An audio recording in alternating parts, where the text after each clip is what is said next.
je vous ai parlé d'Anne-Marie Schwarzenbach en début d'émission. Eh bien, il est temps de vous offrir le portrait de sa trajectoire de vie, un point de vue de Gilbert Rossion.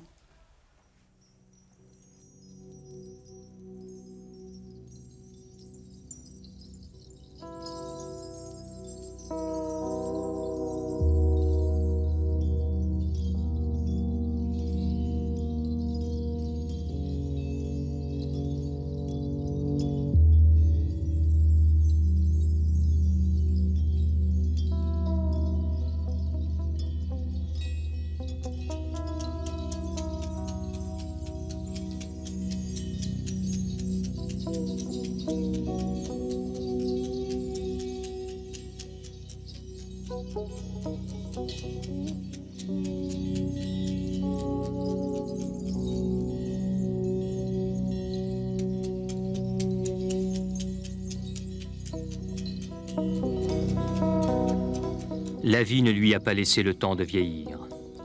Anne-Marie Schwarzenbach, 34 ans, 1942. Un accident de vélo et une quête éclatée contre la pierre des montagnes grisonnes. Mais une quête de quoi? D'amour? De probité? D'identité? La famille? Un carcan tapissé de soie. Une des plus grosses fortunes zurichoises, des sympathies affichées pour l'ordre nazi, une mère possessive à l'excès. Alors, Anne-Marie Schwarzenbach se rebelle. Écrivain, journaliste, photographe, elle parcourt le monde et elle dénonce les fascismes européens comme l'exploitation des ouvriers américains. Pourtant, jusqu'au bout, le cordon ombilical la gardera prisonnière de sa mère. Une mère qui ne cessera jamais de l'entretenir matériellement. Drogue, suicide manqué, amour homosexuel contrarié, et puis ce manque toujours, qu'elle ne parvient pas à semer. Anne-Marie Schwarzenbach doute et déroute. Après un demi-siècle d'indifférence, son parcours et son œuvre sont aujourd'hui tirés de l'oubli. Reconnaissance tardive d'une déchirure et d'un talent, ou recherche d'une figure emblématique destinée à mieux exorciser certains passés troubles de la Suisse. Qui était en définitive Anne-Marie Schwarzenbach? Un modèle de courage et de lucidité? Un déracinement en fuite de la réalité? Une trajectoire brisée par l'abus de pouvoir? À chacun de se forger sa vérité. Anne-Marie Schwarzenbach a emporté la sienne avec elle un jour de 1942.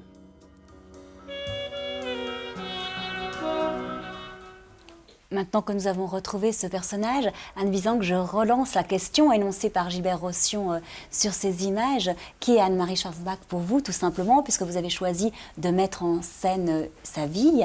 Est-elle la femme blessée, la femme en fuite, la femme révoltée?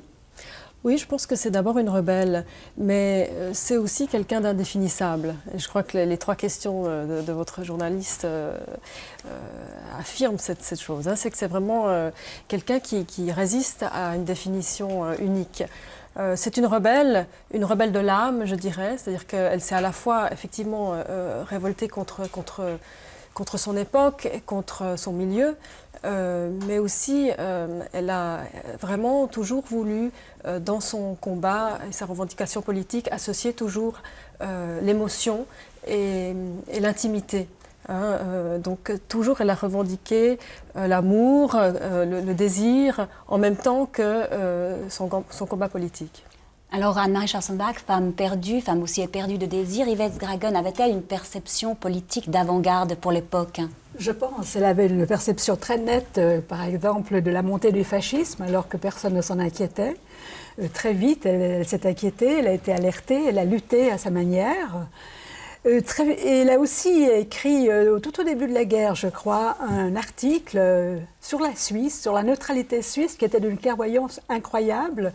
C'est une clairvoyance pour sa jeunesse qui était étonnante, parce qu'il y avait quand même d'autres personnes qui s'inquiétaient de cette montée du fascisme. C'est un article qui avait été très mal reçu à l'époque et qui maintenant est d'une grande actualité, en fait. Elle avait très vite perçu que la neutralité de la Suisse était presque impossible au moment où le pays était complètement encerclé par les armées allemandes. Donc, cette neutralité était orientée. Elle l'a très bien perçue, alors que personne à l'époque vraiment ne le pensait, elle surtout ne le disait. Et cette perspective actuelle maintenant de la prendre comme une héroïne romantique, est-ce que vous trouvez que c'est excessif? Écoutez, je pense... Ouais. Excusez-moi. Je pense qu'il y a les deux choses en elle, en fait. Il y avait quand même, il me semble, un héritage très fort du romantisme, cette espèce de quête vague de quelque chose. Elle ne savait pas exactement quoi, une espèce d'absolu qu'elle allait rechercher très loin, toujours plus loin, avec toujours une espèce de nostalgie quand même du passé. Et puis, enfin, elle ne savait pas très bien ce qu'elle cherchait. Je pense qu'elle fuyait quelque chose. Elle ne savait pas non plus très très bien ce qu'elle fuyait.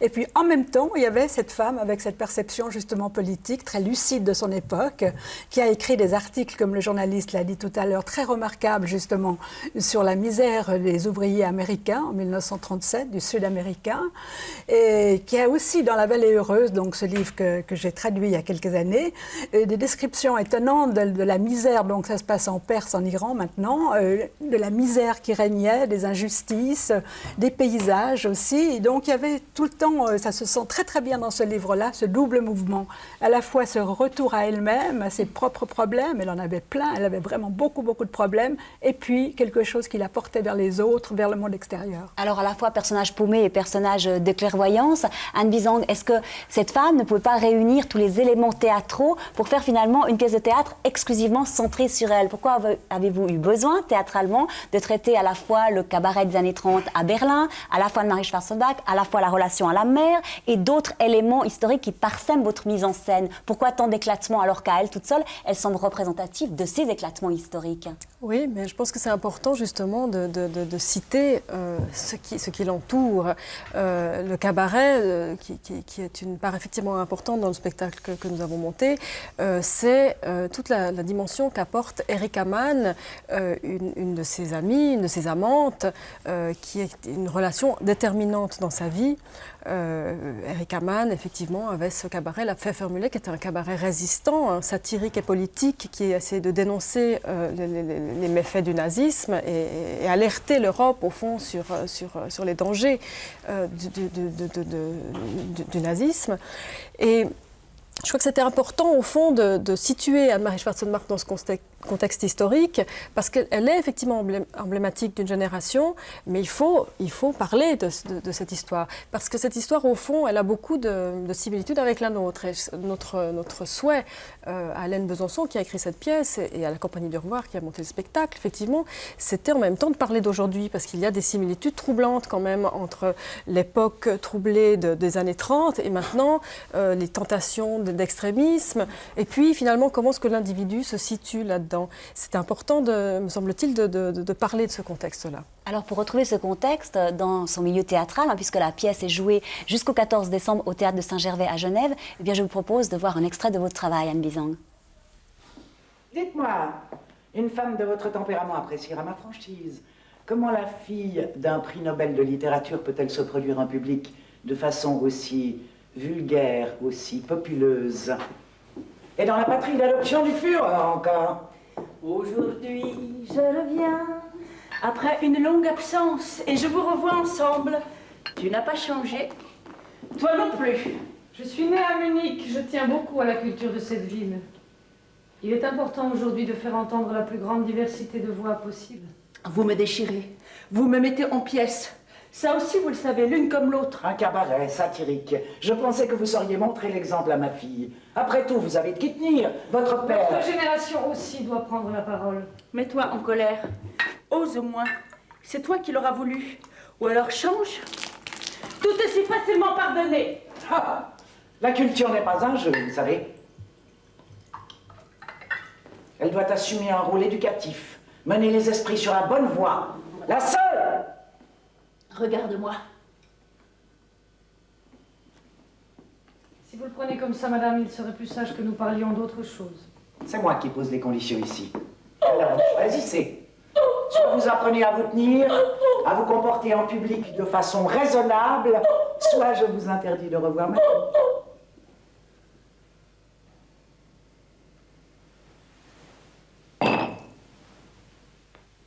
Allez vous faire foutre.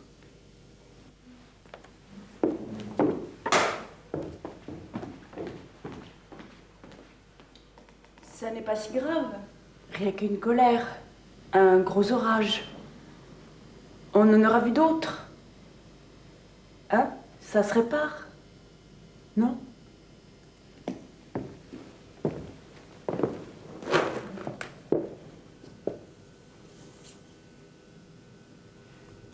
Quand on parle d'Anne-Marie Schwarzenbach, ce personnage passionnant, je le répète, il y a quand même aussi des critiques qui s'immiscent.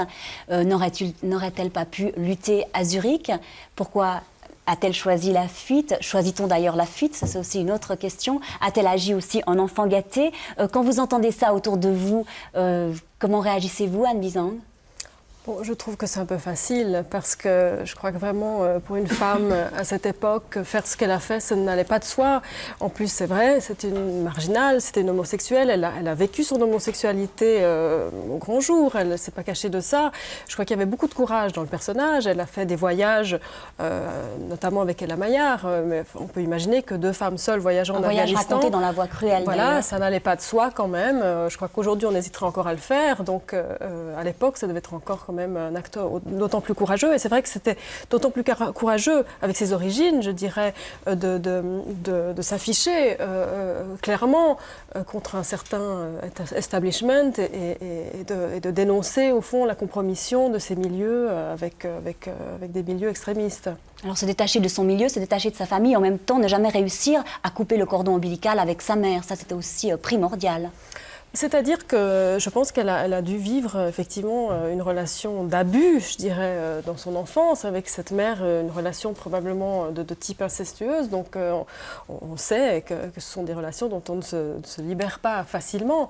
Et en plus, c'est vrai que j'imagine il y avait une forme d'admiration pour la mère qui était en même temps une femme forte, une femme probablement charismatique, qui l'encourageait en même temps à prendre sa liberté tout en la condamnant par rapport à l'écriture, par exemple. Elle a toujours voulu essayer de faire abandonner l'écriture à Anne-Marie Schwarzenbach. Yvette Gragon, est-elle pour vous, ou a-t-elle été, Anne-Marie Schwarzenbach, un modèle? Un modèle, je ne pense pas, non. Non, parce qu'il faut tout de même la replacer un peu dans son époque, replacer aussi par rapport à la situation des femmes à l'époque. Il y a une chose qui m'a beaucoup frappée dans La Vallée heureuse, elle fait dire au narrateur, parce que dans La Vallée heureuse, elle s'est mise dans la peau d'un narrateur, elle n'a pas osé raconter ce livre à la première personne, oui, elle l'a fait, mais c'est un narrateur.